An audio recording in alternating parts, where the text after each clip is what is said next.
Ladies and gentlemen, it's 147th day of the Russians' invasion and the 9th year of the Russian war against Ukraine. I am Evgeny Shevchenko, and on behalf of Media Center and Ukrinform, I invite all the journalists who are telling the world about our fight for freedom. And now we plan to talk to Darya Gerasimchuk, who is an advisor and the commissioner of the President of Ukraine for the rights of children and children rehabilitation. Ms. Darya, what are the hottest topics you are following right now? Glory to Ukraine, first of all, and let's start with the potential figures. Let's repeat them again. As of today, July the 20th, this morning, more than 1,032 kids suffered in Ukraine as the result of the full-scale invasion of the Russian Federation. According to the official statistics and official information of juvenile prosecutors, 353 kids died and more than 679 kids received wounds. Of course, we cannot count the exact number of victims because the rashes are not allowing us to bury our murdered children, to be able to find them, to count them, to identify them, let alone the kids whom they took away from Ukraine. We cannot even find out the exact accurate number. But that's exactly the topic I would like to discuss today.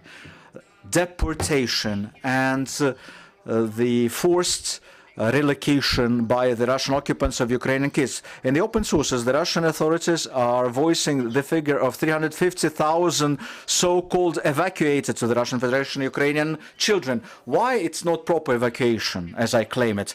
Because during evacuation of those kids, they immediately should have been returned to the territory of Ukraine, but this never happened.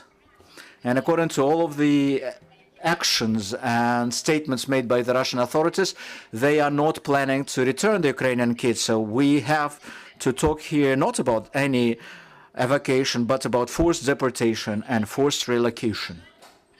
Unfortunately, we cannot tell exactly how many children with companions or without were forcefully relocated by the Russian aggressors, either to the temporarily occupied territory of Donetsk, Lugansk, and Kherson Oblast and Autonomous Republic of Crimea, or deported all the way to the Russian Federation. We didn't have and still don't have access to the temporarily occupied territories just yet, and into the hot war zone to do the counting. So what we heard are the figures stated by the Russian authorities in their mass media.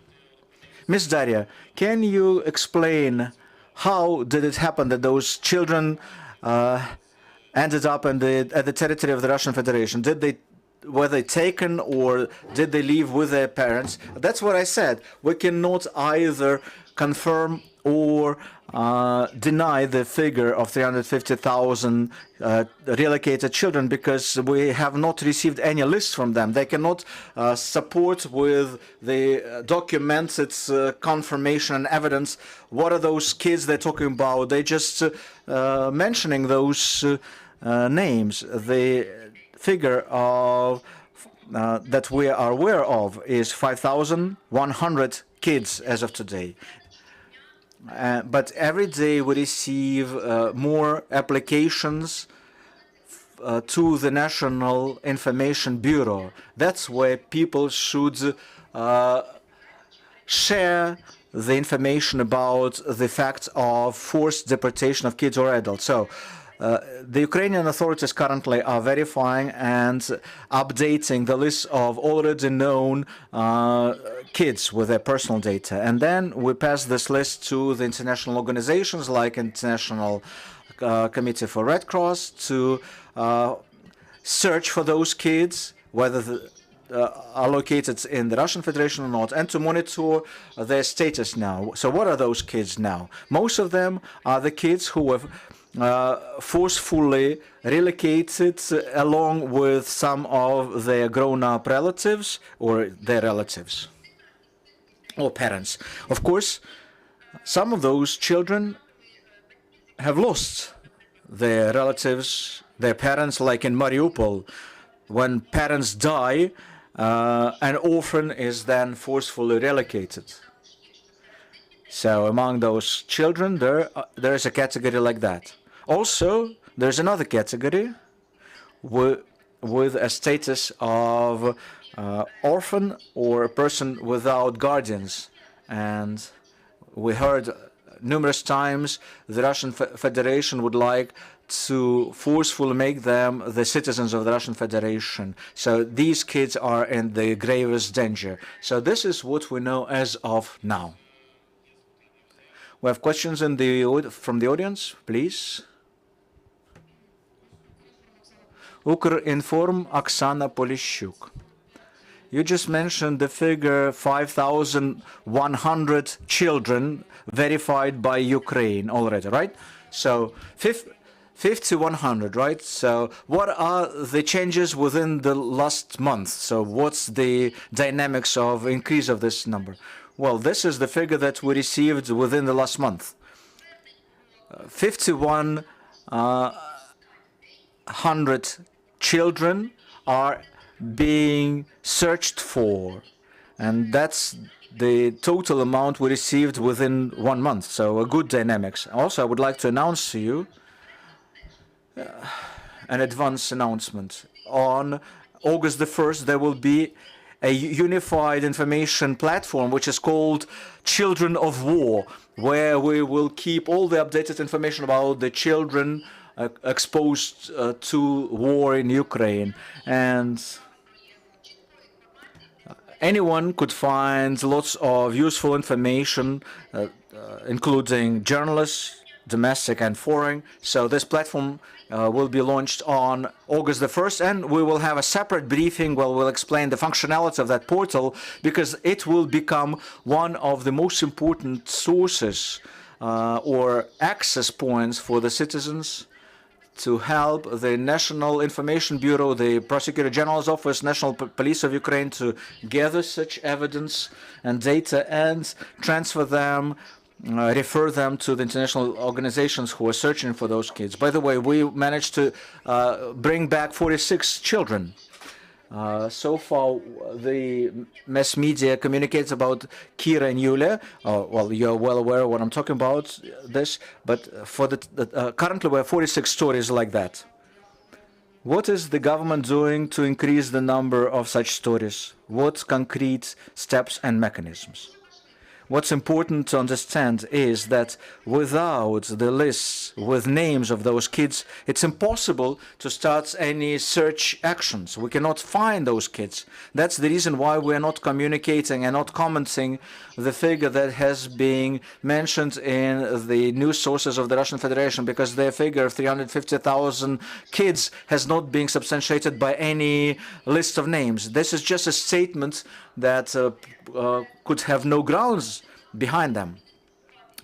But first, we need to identify the kids, and we're doing this using all the available means and ways, verifying medical data, educational data, to collect as many data about the kids who were deported or relocated. And the next step, since the Ukrainian counterparts have no access to the temporarily occupied territories, neither to the territory of the Russian Federation, thus we cannot carry out search and rescue operations there. But those international organizations who have such mandate could do that. So our job is to fill this list with the names and transfer it to the international organizations, and then together, act together, search and find kids.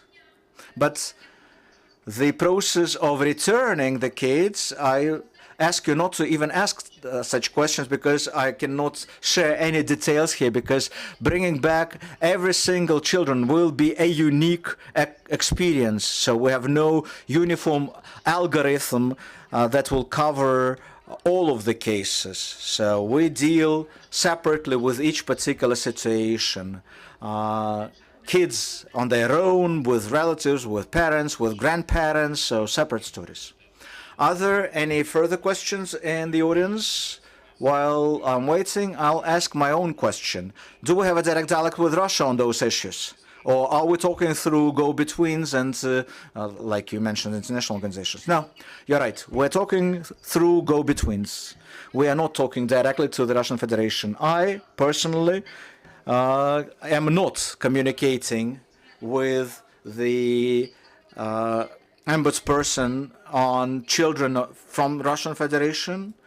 There is no communication like that because I don't believe there is anything for us to discuss except for empty statements, because the Russian Federation will not share those lists to anyone.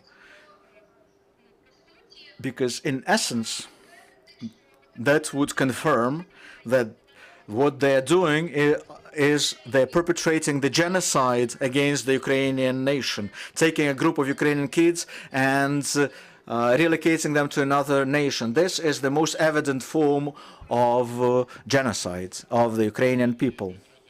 Can you mention the international organizations that you're dealing with? Currently, we're talking, well, not through which, but with whom we cooperate to find and search the kids. Let's comment it correctly. We're not talking about the communication with Russian counterparts. We're talking about searching and finding children. For that, we cooperate with the Red Cross, with UNICEF, and other organizations which, one way or another, are involved in this process. We can also see an abnormally large number of deceased children or murdered children. Can you explain such big figures, large figures, by pointing out that the Russians are shelling the civilian infrastructure? Yes, that's another sign of the genocide, killing and wounding Ukrainian children. We all remember the last case of shelling of the town of Vinnytsia, downtown, no military installations, 3 kids died and 4 children wounded. Yet another confirmation that the Russian Federation is, in essence, fighting against the Ukrainian children, trying thus to extinguish, to destroy the Ukrainian nation. We keep working actively on deportation of our children that we have found from Russia back to Ukraine, because under the office of the president, a month ago, a coordination council has been established to protect the rights of children in the war and after war times. In addition to this, we'll keep working. Like I said, come August the 1st, we'll have another briefing where I will share the functionalities offered by this newly launched portal, Children of War, and why it's important to fill it with updated information about the facts of deportation and relocation of children, their location, because it will help us to bring every Ukrainian kid back to home. Darya Gerasimchuk, the advisor to the President of Ukraine and the Ombudsperson Commissioner on Children and Child Rehabilitation. Thank you for this conversation. This is it for today. Please follow our announcements and stand with Ukraine.